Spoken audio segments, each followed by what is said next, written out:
वालेकुम। आज की इस वीडियो में हम लोग डिस्कस करेंगे पोप्लीटियल फोसा को।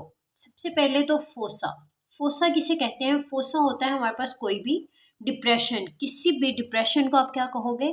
फोसा या कैविटी। ठीक है, जो डीप डिप्रेशन होता है वो आपके पास हो जाती है कैविटी, और जो माइल्ड सा डिप्रेशन होता है, ठीक है, उसको आप क्या कहते हो?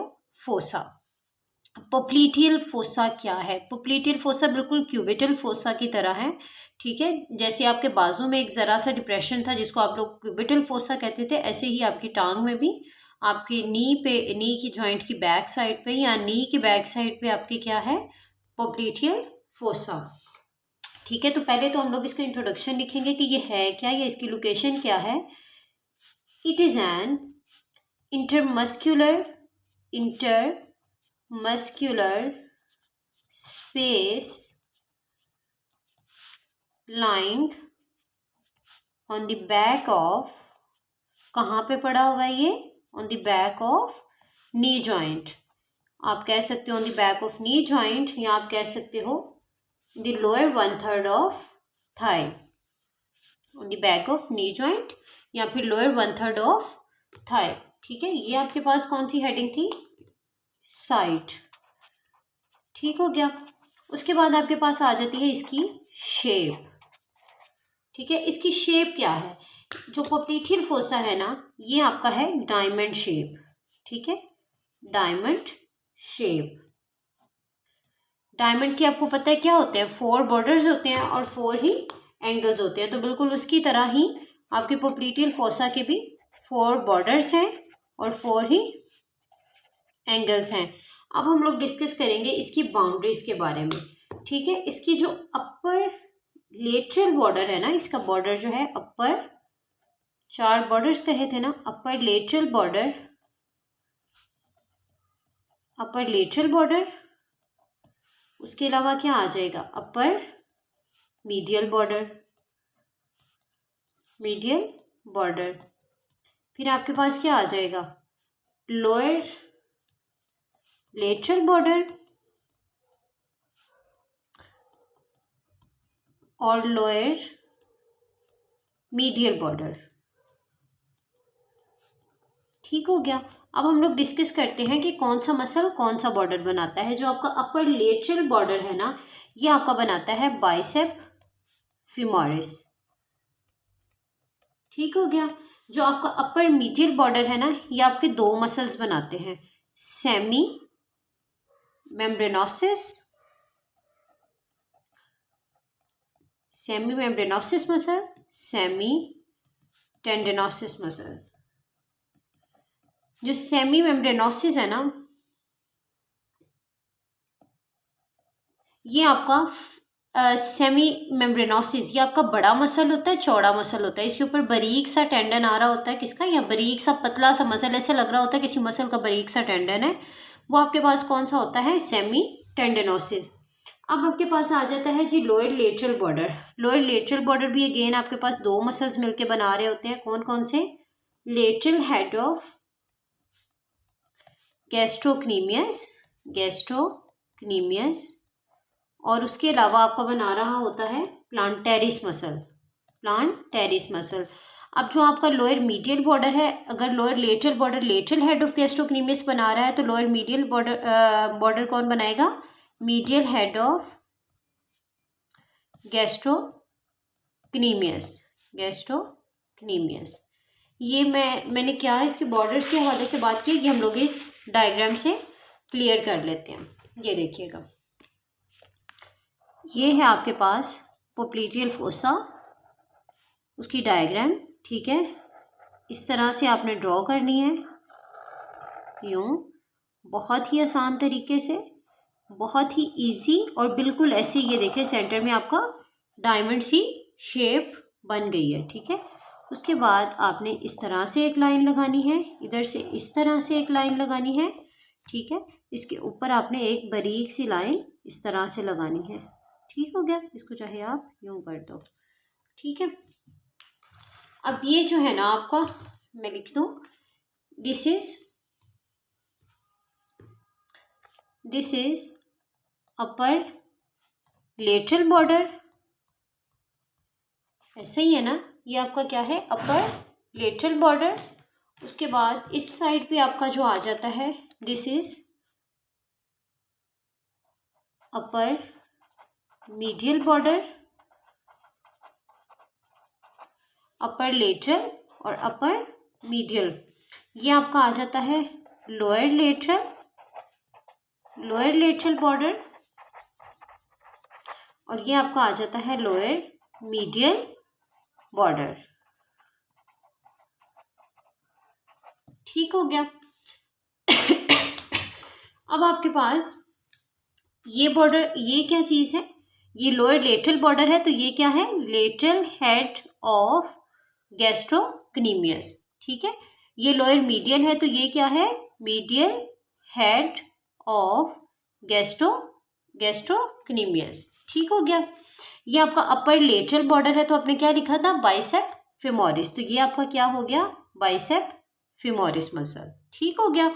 ये जो आपका है एक टेंडन की तरह, मैंने कहा था बारीक सा ऊपर पतला मसल होगा, ये आपका कौन सा हो जाएगा, सेमी टेंडनोसिस। ठीक हो गया। और ये जो ब्रॉड मसल है, ये इस तरह से आपको दिखाई दे रहा है, ये सारा पोर्शन, ये किस मसल का है, सेमी मेम्ब्रेनोसिस। ये भी क्या है आपका, सेमी मेम्ब्रेनोसिस। उसके ऊपर एक बारीक सा टेंडन पड़ा हुआ है, सेमी टेंडनोसिस।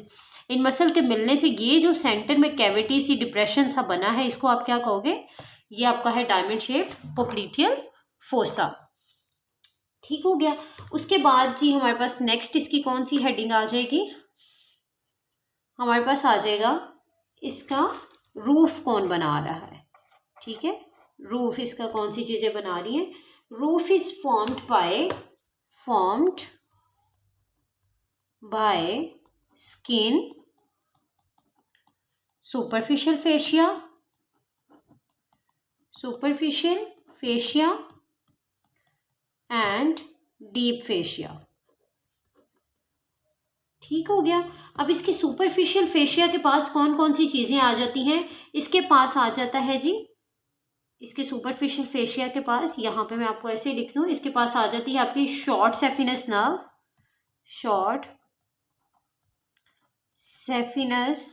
नर्व, और इसके पास आ जाता है lower part of posterior cutaneous nerve of thigh. ठीक है, ये चीजें इसके पास आ जाती हैं। जबकि जो इसका डीप फेशिया है, deep fascia is pierced by short saphenous nerve. ठीक है, डीप फेशिया किससे पियर्स्ड होता है, शॉर्ट सेफिनस नर्व से। उसके बाद आपके पास, अगर आपने इसके रूफ को डिस्कस किया है, तो अब आप इसके फ्लोर को डिस्कस करेंगे। ठीक है, इसके फ्लोर में आपके पास कौन कौन सी चीजें आ जाती हैं, its floor is formed above downward bye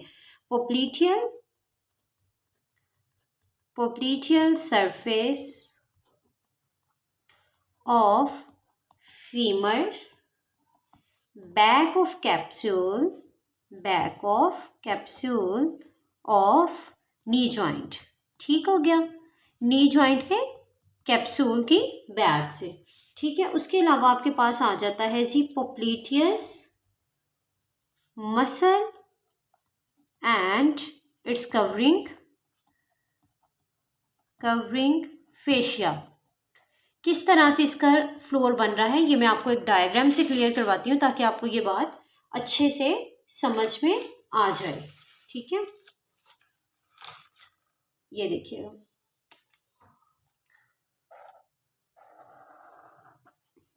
बहुत ही आसान डायग्राम है, बहुत ही इजी तरीके से इस तरह से आपने बना लेनी है। ठीक है, यूं यूं, बहुत ही आसान डायग्राम मस्ट बनाया करें। एनाटॉमी में जो है ना, आपके मार्क्स जो सिक्योर करती है ना, वो मेन चीज़ है जी आपकी डायग्राम के बगैर एनाटॉमी में नंबर लेना थोड़ा मुश्किल हो जाता है। ठीक है, एनाटॉमी में मार्क्स कम आते ही इस वजह से हैं कि आप लोग साथ डायग्राम्स नहीं बनाते। तो कोशिश किया करें, आपको चाहे कोई शॉर्ट क्वेश्चन भी आए, आप उसके साथ डायग्राम जो है वो लाजमी बनाया करें। ठीक है, फिर आपको फुल मार्क्स मिलेंगे। ओके, ये चीज़ क्या है, this is popliteus muscle and its covering fascia, जो यहाँ पे हम लोगों ने बात की थी पोप्लीटियस मसल की।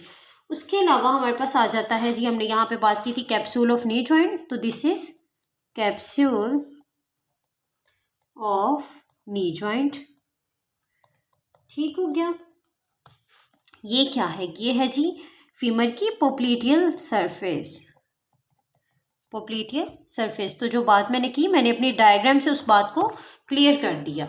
ठीक है, एनाटॉमी में मार्क्स लेने का यही तरीका है कि आप जो भी बात करो आप उसको डायग्राम से क्लियर कर दो, ताकि एग्जामिनर को पता चले कि आपको हर बात क्लियरली समझ में भी आई है। ठीक है, डायग्राम के जरिए आप ये बताते होगे जी हमें बिल्कुल बात समझ में आ गई है। अब उसके बाद आपकी एक मेन हेडिंग आ जाती है इसके कंटेंट्स की। ये बहुत ही इंपॉर्टेंट है। बाज़-औक़ात सिर्फ कंटेंट्स भी वो पूछ लेते हैं कि आप हमें पोप्लीटियल फोसा के कंटेंट्स बताएं। तो अगर वो कंटेंट्स पूछे तो हम इसकी भी डायग्राम ड्रॉ करेंगे। सबसे पहले आप लिख लो कि पोप्लीटियल artery and it's branches. Popliteal artery and its branches, then popliteal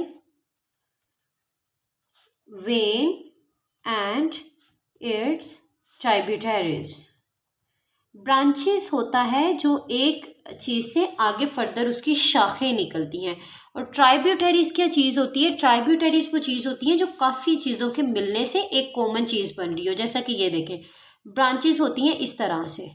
ठीक है, एक कॉमन चीज़ आ रही है, उससे आगे शाखें निकले। ठीक है, और बहुत सी शाखें मिलके एक कॉमन चीज़ बना दें। ये क्या है? ये क्या आ जाएंगी आपकी? Tributaries. These are tributaries and these are branches.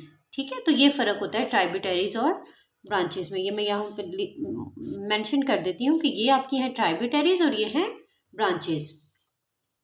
ठीक हो गया। उसके बाद आपकी आती है टिबियल नर्व। मेनली यहाँ पे होती है आपकी posterior tibial nerve and it's branches. ठीक हो गया। उसके बाद आपकी आ जाती है common peroneal nerve and it's branches. बिल्कुल इसी तरह ही डायग्राम्स के साथ अपनी हर बात को एक्सप्लेन करके हम लोगों ने क्यूबिटल फोसा की वीडियो भी बनाई है, आप वो भी देखें ताकि आपकी हर चीज़ जो है वो डायग्राम के ज़रिए क्लियर हो जाए। Variable amount of fat. ठीक हो गया। देखिए, किसी भी चीज़ के कंटेंट लिखने हैं तो आर्टरी, नर्व्स, वेन्स और फैट्स और लिम्फ नोड्स, ये तो तकरीबन हर चीज़ में ही आ जाते हैं। तो आप लोगों के लिए ये तो मुश्किल होना ही नहीं चाहिए कि इसमें कौन कौन से कंटेंट्स लिखने हैं।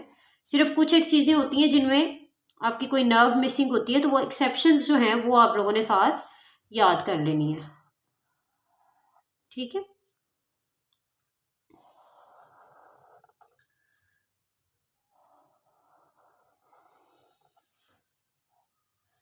ये आपने बिल्कुल इस तरह से ड्रॉ कर लेनी है। बहुत ही आसान डायग्राम है। डायग्राम्स बिल्कुल भी मुश्किल नहीं होती, सिर्फ हम लोग खुद उनको अपने लिए मुश्किल बना लेते हैं। ठीक है, कोशिश किया करें आप उनको इजी तरीके से ड्रॉ करें ताकि आपके लिए वो आसानी बने। ठीक है, अब यहाँ पे जो आपकी ये है ना पोप्लीटियल आर्टरी, यहाँ पे इस साइड पे होती है, यहाँ पे आके इसके बाद इधर आ जाती है। ये बात मैं आपको अभी एक्सप्लेन करती हूँ। ठीक है, देन आपके पास ये आ जाती है पोप्लीटियल वेन।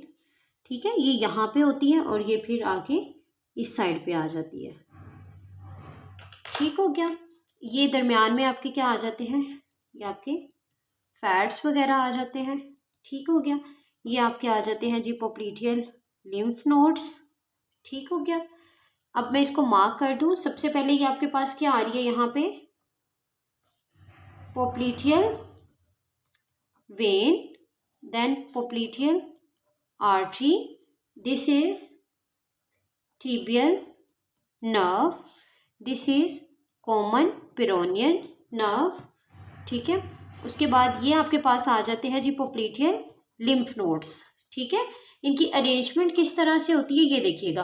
अपर पार्ट में आपके पास क्या होता है? सबसे पहले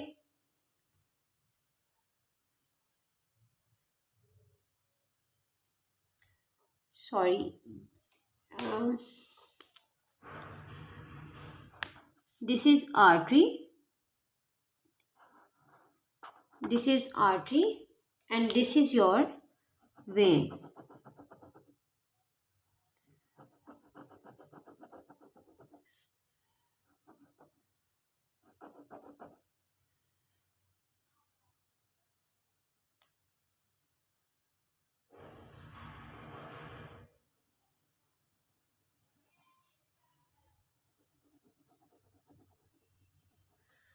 ठीक है, अपर पार्ट में आपके पास क्या अरेंजमेंट होगी, पहले आर्टरी आएगी, फिर वेन, फिर नर्व।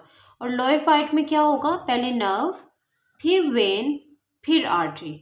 ठीक है, ये अरेंजमेंट किस में होगी, upper part of popliteal fossa में, अपर पार्ट में, और ये अरेंजमेंट होगी आपके पास लोअर पार्ट में। ठीक है, ये आप यहाँ से भी देख लें। ओके जी, थैंक यू।